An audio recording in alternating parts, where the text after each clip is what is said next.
de nuevo aquí daño localizado, de nuevo aquí ya es lóbulo occipital. Si se acuerdan, hay diagnóstico también de problemas de visión, cambios en la visión en pacientes sobrevivientes de los efectos respiratorios del virus, pero que después reportan problemas de visión, problemas de gusto, problemas del olfato.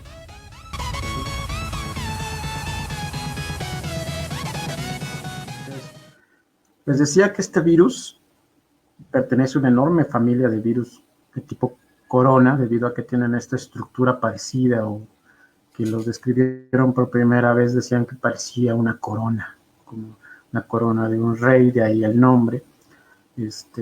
Pero realmente en aspecto, en estructura, es muy similar a otros tipos de virus que afectan al sistema respiratorio, lo que, por ejemplo, afectaban directamente al sistema, a las vías respiratorias altas, ¿no? También asociado con síntomas como la gripa, el resfriado común. Sin embargo, este virus tiene la peculiaridad de que infecta vías respiratorias profundas, es decir, en la intimidad de los pulmones, ¿okay? Debido a que tiene una estructura molecular que lo permite, ¿no? Aquí un diagrama muy básico de la estructura de este virus. Es un virus que tiene material genético de tipo RNA o ARN, ¿ok? Y distintas proteínas en su superficie que le permiten identificar a las células diana o blanco a las cuales se une para infectarlas con su material genético y de esa manera obligar a la célula, por así decirlo, a que haga copias del virus, ¿no? Les recuerdo que esta es la característica por la cual un virus no califica como un ser vivo, porque no puede reproducirse por sí mismo, ¿ok? Utiliza maquinaria celular para reproducirse, ¿ok? En el camino destruye células y por lo tanto la función que esté realizando esa célula se suspende, ¿no? Y estamos hablando de células que nos ayudan a absorber oxígeno. De ahí que ponga en riesgo nuestras vidas este virus, ¿ok? Ahí está más o menos el tamaño, de 65 a 125 nanómetros de diámetro, ¿ok? Es un virus muy chiquitito. También sabemos de qué tamaño es el RNA que posee, la cantidad de bases. No sé, angustien si no entienden esta parte, pero para los que hayan accedido a las charlas, varios subgrupos, y por ejemplo, este tipo de virus pertenece al grupo beta, ¿no? Ya sabemos exactamente hasta qué subgrupo de la gran familia de coronavirus pertenece este virus. Y, ok, agudo, ok, muy parecido, por ejemplo, al virus de la influencia tipo A, al H1N1 del 2009.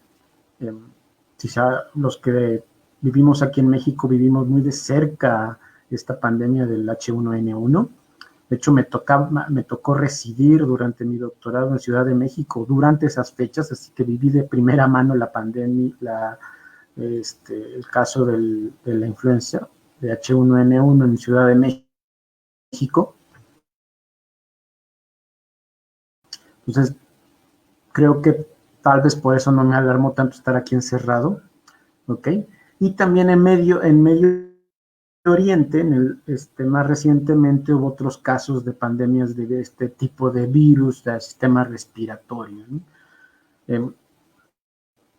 Entonces, va a causar, por ejemplo, fallo en el sistema respiratorio, un síndrome de fallo, pues conduce a la muerte eventualmente, ¿no? En algunos tipos de pacientes. Creo que manejamos qué características deben tener estos pacientes, ¿ok? Sabemos el origen de la pandemia, ¿no? El origen del virus, ¿no? Este tipo de virus mutan constantemente y por lo tanto pueden saltar de una especie a otra. Es decir, este virus era un tipo de virus que se encontraba, como ya muchos seguramente conocen, en los murciélagos en China, ¿no? En la República de China. Los murciélagos tienen esta peculiaridad, que tienen un sistema inmunológico muy desarrollado, ¿okay? Que les permite vivir hasta 40 años de vida. Si hay algún biólogo por ahí pueda precisarnos, pero son de los pocos animales voladores pequeños que tienen una expectativa de vida tan alta. Y eso se debe a que tienen un sistema inmunológico muy resistente, muy activo, ¿ok? Pros del coronavirus que nos atañe hoy es que estamos estudiando por primera vez al sistema inmunológico del murciélago, que si quieren hablamos de eso al final. Pero aquí el mensaje es que para que un virus logre infectar y reproducirse en un murciélago, tiene que hacerse muy patogénico, tiene que ser capaz de evadir el sistema inmunológico del murciélago, que les decía que está muy desarrollado, para poder infectarlo eficientemente. Entonces, si nosotros nos exponemos a un virus que ha estado luchando contra un sistema inmunológico que lo resiste todo el tiempo, pues nosotros al tener un sistema inmune mucho menos desarrollado, pues estamos mucho más expuestos a que este virus sí nos infecte y sí desarrolla enfermedad en nosotros. ¿Cómo es que tenemos acceso a estos murciélagos? Pues debido a que en China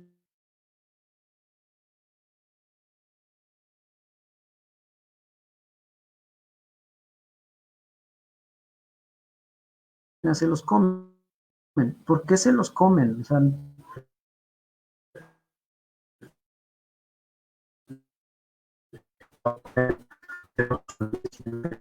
hay que entender que esta que se expone a ellos en cuevas, que corre el riesgo de los cazar, se debe a que, uno, pues hay una sobrepoblación, no solo en China, sino a nivel mundial, y está asociado con pobreza alimentaria.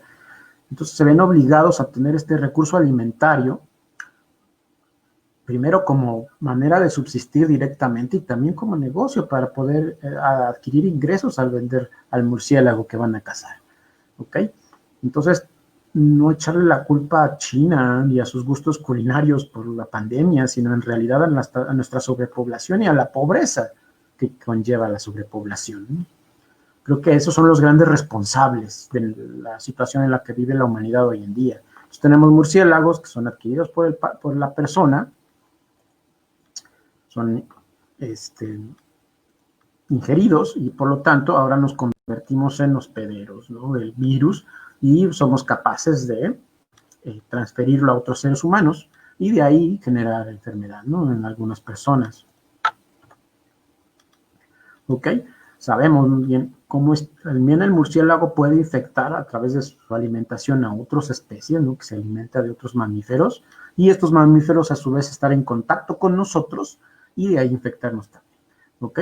O directamente a través del consumo del murciélago, ¿ok? Y también de persona a persona, ¿verdad? Ya sabemos más o menos a nivel molecular cómo es que el virus localiza las células, el epitelio respiratorio en los alveolos, a través de reconocer, esto es como llave y cerradura, ¿no?, llave y puerta. El virus no infecta cualquier célula hasta que se encuentra con la célula adecuada, que en este caso es una célula que posee en su membrana, en su superficie, una proteína la cual el virus es capaz de reconocer, ¿ok? Interaccionar con esa proteína, ¿ok? Que esta es la ACE2, o enzima convertidora de aldosterona tipo 2. Este ACE2, esta enzima que está en la membrana, en la superficie de las células alveolares, es la que es reconocida por el virus, y una vez que es reconocida por el virus, ¿okay?, el virus inicia toda su maquinaria molecular para introducirse a la célula, liberar su material genético e inducir que la célula empiece a hacer copias del mismo y de las proteínas de la superficie viral, hasta que obtenemos copias del virus que son eventualmente eliminadas cuando la célula se repleta de virus, y de un solo virus que infectó a esta célula pueden salir millones de copias, ¿ok? Y cada uno capaz de infectar a otra célula. ¿Ok? Sin embargo, no solo las células alveolares poseen la ACE2, sino que existen distintos tipos de células en nuestro cuerpo que poseen esta proteína y que por lo tanto convierten a esas células en blancos también del COVID-19 o SARS-CoV-2 propiamente dicho. COVID-19 es el nombre de la enfermedad y SARS-CoV-2 es el nombre del virus. ¿Ok? Entonces me voy a empezar a referir de él así. SARS-CoV-2 como el virus de la charla de hoy. ¿Ok? Entonces eso puede ser también células del torrente sanguíneo, ¿ok? Y de algunas manifestaciones que seguramente han escuchado que se presentan con el COVID-2, con el SARS-CoV-2, que son manifestaciones circulatorias, del sistema circulatorio. ¿Ok? Ya también tenemos una clasificación de los pacientes con SARS-CoV-2. ¿Ok? Los asintomáticos, ¿ok? Graves, severos, críticos, ¿no? Hay algún resumen breve. Si necesitan si no saben manejarse en las revistas de investigación o les cuesta trabajo acceder a las mismas o no saben cómo, por favor, estoy a su disposición para que yo les facilite los artículos que estoy citando para que tengan la información de primera mano. Sin problema, por favor. Entonces, hablamos de signos respiratorios. ¿Ok? Salvo en donde hay fatiga, por ejemplo, problemas digestivos, básicamente problemas respiratorios, hasta ya pacientes críticos que no están que están hospitalizados, que ya están muy graves, donde, por ejemplo, empieza a haber cosas como encefalopatía, problemas del corazón, ¿ok? Problemas de coagulación, problemas renales, ¿ok? Entonces, este virus no desmitificarlo, ¿no? No solo el sistema respiratorio es multisistémico y eso incluye el sistema nervioso, ¿ok? Entonces, ha infectado hasta junio 9.5 millones de personas en todo el mundo, ¿ok? Y causado más de 480,000 muertes de manera global, ¿ok? Entonces, hablar de él es importante.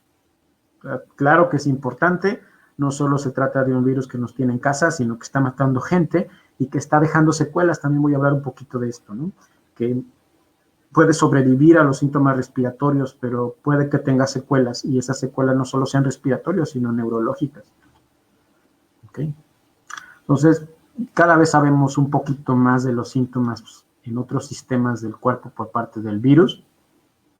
Por ejemplo, un síntoma que se está hablando recientemente son los dermatológicos, estas pequeñas erupciones rojas que están apareciendo en el cuerpo, en la piel de los niños, por ejemplo, como síntoma de la infección. Pero para lo que nos atañe hoy en día, que es lo neurológico, vamos desde dolores de cabeza, ¿ok? Síndrome de Guillain-Barré, pérdida del gusto, pérdida del olfato, accidente vascular cerebral, ¿ok? Ya iremos desglosando cada uno. Entonces, les decía, dolor de cabeza, pérdida del gusto, pérdida del olfato, pérdida del apetito, ¿ok? Dolor muscular, fatiga, accidente vascular cerebral, encefalopatía, síndrome de Guillain-Barré, hemorragia necrosante del encéfalo, conjuntivitis, ¿ok? Y resulta que pacientes ya confirmados con exámenes de PCR, con la presencia del virus en su sistema, presentaban síntomas neurológicos. ¿Cuántos de estos pacientes ya confirmados con COVID-19 tienen síntomas neurológicos? El 36.4%. ¿Ok? Entonces, claramente el sistema nervioso se está viendo afectado en un porcentaje importante de estos pacientes. Los síntomas que ya estuvimos hablando, ¿ok? Todos estos pueden presentarse en conjunto o algunos pacientes presentar solo unos cuantos, ¿no? Pero son manifestaciones neurológicas de la presencia del virus. Una característica que tiene el virus es producir inflamación sistémica, ¿ok? Cuando hablamos de inflamación es lo que tal vez coloquialmente ustedes llamamos en Latinoamérica hinchazón, ¿ok? Pero médicamente le llaman inflamación, y esta inflamación sistémica, haciendo memoria de lo que yo había leído ya hace algunos ayeres, recordé este artículo de 2014, donde asocian a la inflamación sistémica debido a unas pequeñas proteínas que circulan durante la inflamación en la sangre, que son las citocinas. Cuando hay un aumento de citocinas, esto puede provocar depresión.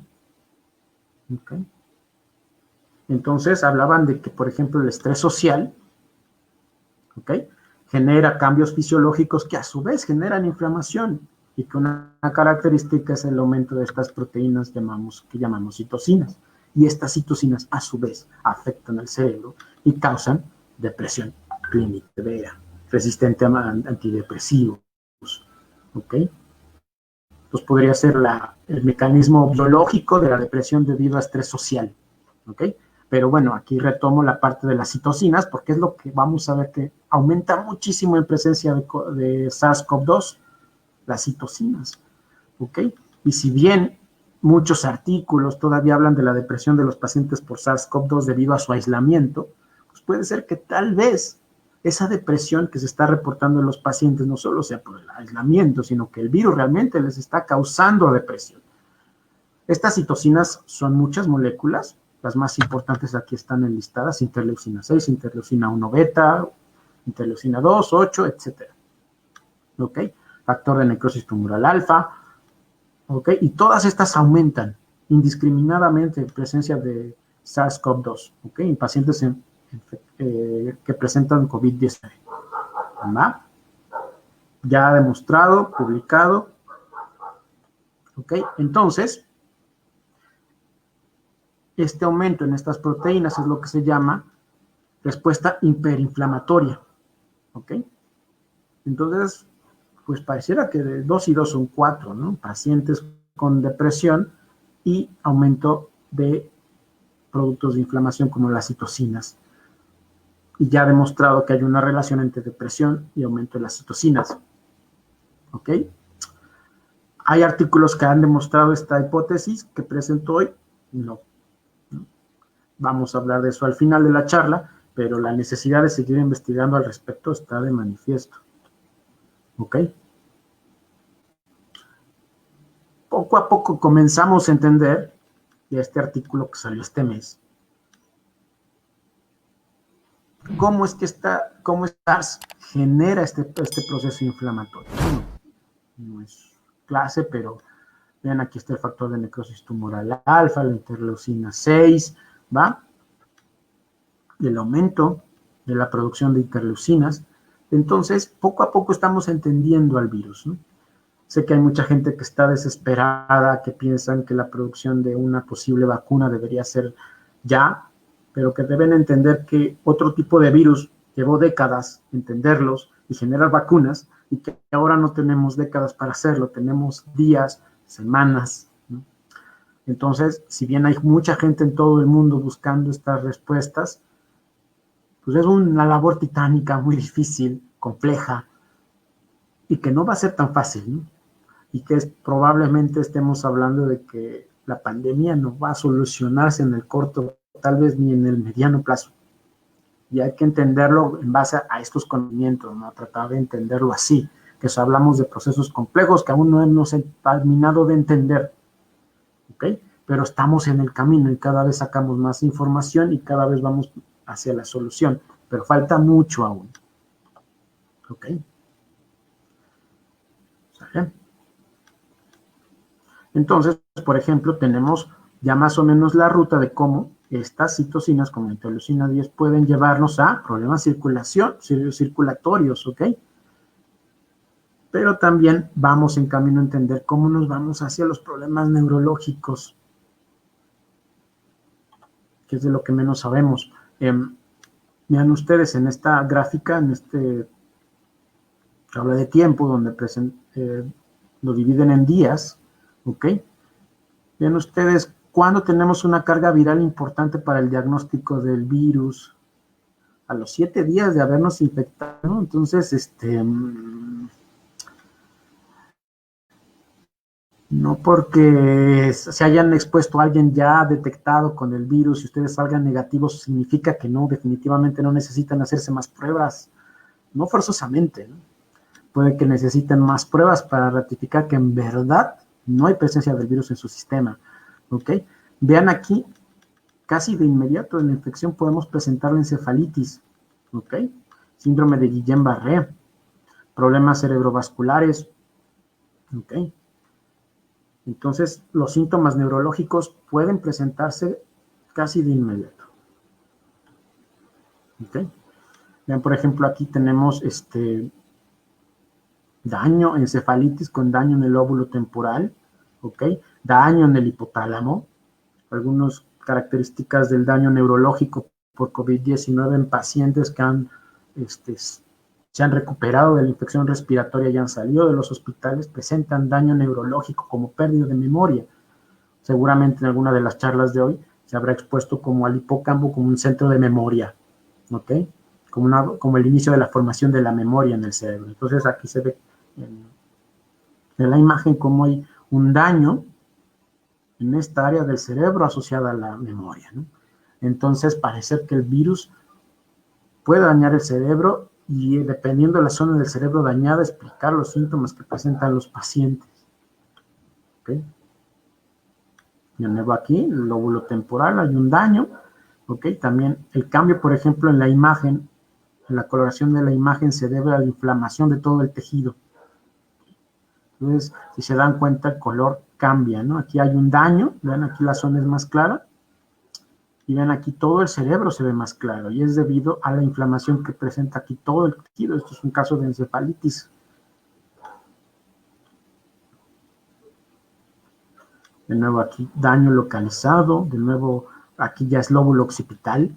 Si se acuerdan, hay diagnóstico también de problemas de visión, cambios en la visión en pacientes sobrevivientes de los efectos respiratorios del virus, pero que después reportan problemas de visión, problemas del gusto, problemas del olfato. Pues el lóbulo occipital está asociado con la visión, y aquí hay daño en el lóbulo occipital. Y aquí hay una reducción importante también de la masa encefálica, entonces era como el caso más grave, ¿no? Ya más o menos sabemos cómo es que el virus nos reduce nuestra capacidad olfativa, ¿no? Muchos pacientes antes de la fiebre, antes de los síntomas respiratorios, empiezan a ver que les cuesta trabajo oler. Y debido a que las células que nos facilitan el oler, pues esas células presentan el receptor para el virus, ¿no? La enzima, el ACE2. En este caso, ven, aquí están todo el sistema celular que facilita la olfacción, y las mismas células, pero sombreadas en gris, son las que presentan esta molécula que sirve para que el virus reconozca la célula que va a infectar. Entonces, si se dan cuenta, en todos los sistemas hay zonas en gris, ¿sí? El sistema olfativo es un blanco del virus, ¿no? Y hay que los pacientes reporten pérdida de la olfacción, su capacidad olfativa. Bueno, aquí parte también el mecanismo por el cual esto sucede, y también pérdida del gusto. Aquí los receptores pues, están en la lengua, en el sistema gustativo. Sin embargo, el virus es capaz de infectar y reducir la transmisión eléctrica desde los receptores en la lengua al generar inflamación, generar citocinas, y estas citocinas interaccionar directamente con los nervios. Entonces, aunque los sabores lleguen a nuestra boca, sean detectados por nuestra lengua, la información no llega al cerebro porque los nervios están fallando. La persona de repente ya no sabe, ya no le sabe la comida, y ya no le huele la comida ni las cosas. Pues podría ser una señal de alarma de la presencia del virus en la persona. ¿Okay? De nuevo, aquí está la maquinaria celular responsable del sentido del gusto, presentes en la lengua, y de nuevo, pues la expresión de ACE2, el receptor a SARS-CoV-2, el virus, que causa COVID-19, y dependiendo cuántos de esos receptores hay en las células, pues es el tono del gris. Si se dan cuenta, hay gris en toda la imagen, en distintos tonos, pero toda la maquinaria celular que nos proporciona el sentido del gusto está expuesta al virus. ¿Okay?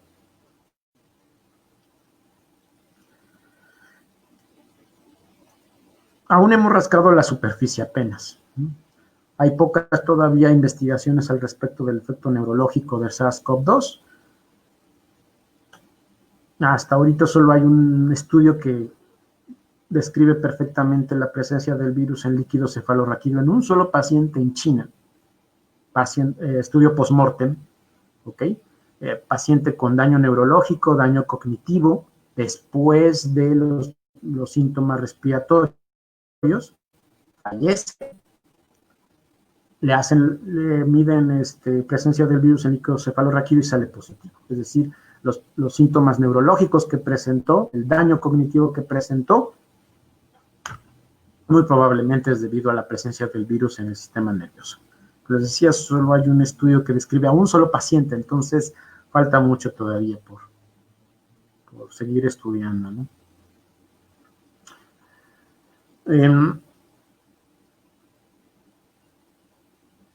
Hay que dejar en claro que algo de lo poco que sabemos es que los síntomas del sistema nervioso central están asociados a síntomas graves del sistema respiratorio. Es decir, los pacientes que presentan sintomatología grave de la enfermedad del sistema respiratorio muy probablemente presenten síntomas neurológicos. También debe de quedar claro y entonces actuar en consecuencia, ¿no?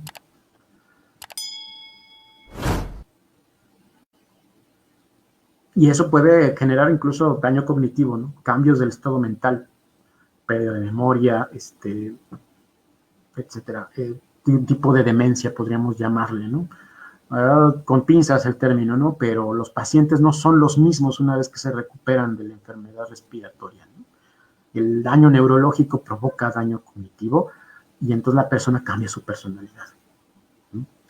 Falta todavía hacer más pruebas, ¿no? No hay pruebas todavía electrofisiológicas con encefalograma, por ejemplo.